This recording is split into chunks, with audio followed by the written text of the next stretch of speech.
চন্দনপুরের এক প্রান্তে দাঁড়িয়ে থাকা বাড়িটা প্রথম দর্শনে মনে ধরেছিল আমার। চারপাশটা যেন সবুজের বেষ্টনীতে মোড়া, বড় বড় গাছ, ছোট বাহারি ফোয়ারা, সাদা পাথরের বেদি আর লাল কাঁকর বিছানো পথ দিয়ে সাজানো পুরোটা এলাকা। সামনে একটা মাঠও রয়েছে। আধুনিক নয়, তবুও সেকেলে বলা যায় না এই দোতলা বাড়িটিকে। কোথাও কোনো ফাটল নেই। জানালার কোণ থেকে কোনো গাছপালা অনধিকার প্রবেশও করেনি। তারপরে মনে হচ্ছিল এই বাড়ির মধ্যে যেন একটা চাপা রহস্য লুকিয়ে আছে। আমি অর্ণব, আমার বন্ধু তন্ময়ের সঙ্গে এসেছি। বোলপুরে পরিবারকে নিয়ে থাকি। ডাক্তার বলেছিলেন পরিবেশ বদল দরকার। তাই সাঁওতাল পরগনার কাছাকাছি চন্দনপুরে একটা ভালো বাড়ি খুঁজতে এলাম। তন্ময় বলল এখানে নাকি একটা বাড়ি খালি আছে, ভাড়াও দেওয়া হবে। বাড়ির সদর দরজার ওপর বোর্ডে লেখা ছিল টু লেট। আমি কয়েকবার ডাকাডাকি করলাম, কেউ আছেন? বাড়িতে কেউ আছেন? বেশ কিছুক্ষণ ডাকাডাকির পর বাগানের ভিতর থেকে এক বৃদ্ধ বেরিয়ে এলেন। তার চেহারাটা যেন কোনো ছকে ফেলা যায় না। না ঠিক মালি, না দারোয়ান, না ভদ্রলোক। লাঠি ঠকঠকিয়ে দ্রুত এগিয়ে এলেন। তাঁর মাথা ভরা সাদা চুল বাতাসে উড়ছে। বৃদ্ধ বললেন, কি চান? এই বাড়িটা ভাড়া নেওয়ার কথা ভাবছিলাম।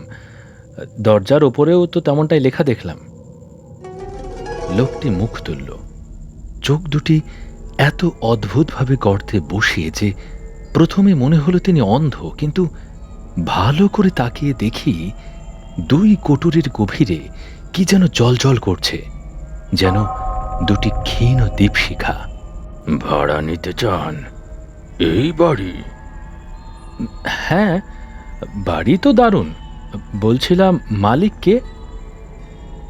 এখনকার মালিক বিলেতে থাকেন। আগের মালিকের কথা কেউ জানে না। তাহলে ভাড়া কাকে দেব? আমাকেই দিন। ভাড়ার অঙ্কটা আপনারাই ঠিক করুন। এ তো রহস্য। বাড়ি রহস্যময়, লোকটা আরো বেশি রহস্যময়। ভাবছিলাম কিছু বলবো, কিন্তু তখনই এক ফোঁটা জল পড়ল হাতে। মুখ তুলে দেখি হঠাৎ করে মেঘে ঢেকে গেছে আকাশ। বৃষ্টি নামছে, ভেতরে চলুন, ভিজবেন না। আমরা তার পেছনে পেছনে বাড়ির বারান্দায় দাঁড়ালাম। হঠাৎ করে বৃষ্টি শুরু হয়ে গেল ঝমঝমিয়ে। তন্ময় বলল, এভাবে দাঁড়িয়ে লাভ নেই, ওপরের ঘরগুলো দেখে নি। এখন কত বাজে? 5:30। আজ সন্ধ্যা তাড়াতাড়ি নামবে। এই বৃষ্টি থামবে না। হয়তো হয়তো সারা রাত চলবে। আপনাদের যদি স্টেশনে ফিরতে হয় এখনই চলে যান, পরেই কিন্তু দেরি হয়ে যাবে। সন্ধ্যা নামলে বন্য জীবজন্তুর কান্না শোনা যাবে, পাহাড়ে নদী ফুলে উঠবে। পালাতে হলে এখনই পালান। আমি বিরক্ত হয়ে বললাম, এই বাড়ি আমি আজ থেকে ভাড়া নিচ্ছি। আজ রাত আমরা এখানেই থাকবো, কেমন? বৃদ্ধ মুখ তুলে হাসলেন, একটা নিঃশব্দ অদ্ভুত হাসি। থাকবেন আজ রাতেই, কিন্তু কিন্তু আগের মালিক আজ আসবেন। বৃষ্টির রাতে তিনি আসেন। এরকমই এক বৃষ্টির রাতে একটা ঘটনা হয়েছিল। কি ঘটনা? রক্তাক্ত। বন্দুক হাতে তিনি ফিরেছিলেন, পরনে শিকারের পোশাক, তারপর থাক, সেই গল্প এখন বলার নয়। আমি হেসে উঠে বললাম, তুমি কি ভয় দেখাতে চাইছো? বয়সে বড় বলে মান্য করছি, কিন্তু আজ আমরা থাকব। তবে থাকুন, সাবধান, সাবধান, সাবধান। এই বলে তিনি বিদ্যুৎ গতিতে বাগানের ভেতরে হারিয়ে গেলেন। তন্ময় বলল, পাগল। আমি বললাম, পাজি, বোঝা যাচ্ছে আমাদের তাড়াতে চায়। দোতলার বারান্দায় উঠে দেখি দূরে সবকিছু মেঘে ঢাকা পড়ছে। ঝোড়ো হাওয়ায় গাছগুলো দুলছে, পাহাড় ঢেকে গেছে কুয়াশায়। সন্ধ্যা নামার আগেই অন্ধকার ঘনিয়ে এসেছে। তন্ময় বলল, কিন্তু খাবো কি? আমি মজা করে বললাম, আকাশের জল। শুভ কোথায়? কেন, ওই হল ঘরে বেশ বড়, আসবাবপত্র সাজানো, মেঝেতে কার্পেট, দেয়ালে ছবি। কিন্তু আশ্চর্য, এমন সাজানো বাড়ি খালি পড়ে। হঠাৎ কোথা থেকে যেন নারী কণ্ঠে সুর ভেসে এলো।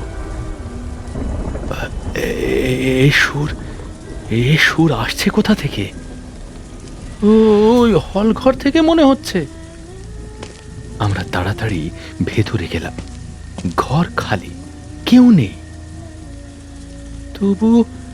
তবু কেউ গাইছে, আমি অনুভব করতে পারছি। ঘরটা হিম হয়ে আছে।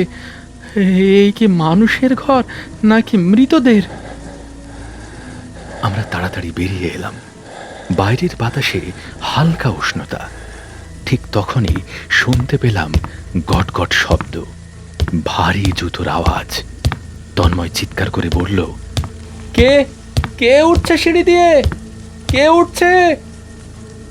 আমরা সিঁড়ির দিকে তাকালাম। এক জোড়া শিকারি বুট ধাপে ধাপে উঠছে, কিন্তু লোকটাকে দেখা যাচ্ছে না। আমাদের চোখ স্থির হয়ে গেল। জুতো জোড়া উঠে দাঁড়ালো বারান্দায়। তারপর ধীরে ধীরে এগোতে লাগলো আমাদের দিকে। তন্ময় ফিসফিস করে বলল, শিকারি বুট, শিকারি বুট। বুড়ো বলেছিল না, বৃষ্টির রাতে মালিক ফিরে আসে। জুতো জোড়া আমাদের সামনে দিয়ে চলে গেল হল ঘরের দরজার দিকে। তারপর গ্রুম, বন্দুকের গুলির আওয়াজ, আর একটি নারী কণ্ঠের আর্তনাদ। আমরা দৌড়ে নিচে নেমে এলাম। সেখানে দাঁড়িয়ে সেই অদ্ভুত বৃদ্ধ আবার চোখ তুলল, আর তার চোখের কোটরে আগুনের মতো দীপ্তি। বৃদ্ধ খিলখিল করে হেসে বলল, দেখা হলো তো। মালিক কি বললেন? বাড়ি ভাড়া নেবেন তো?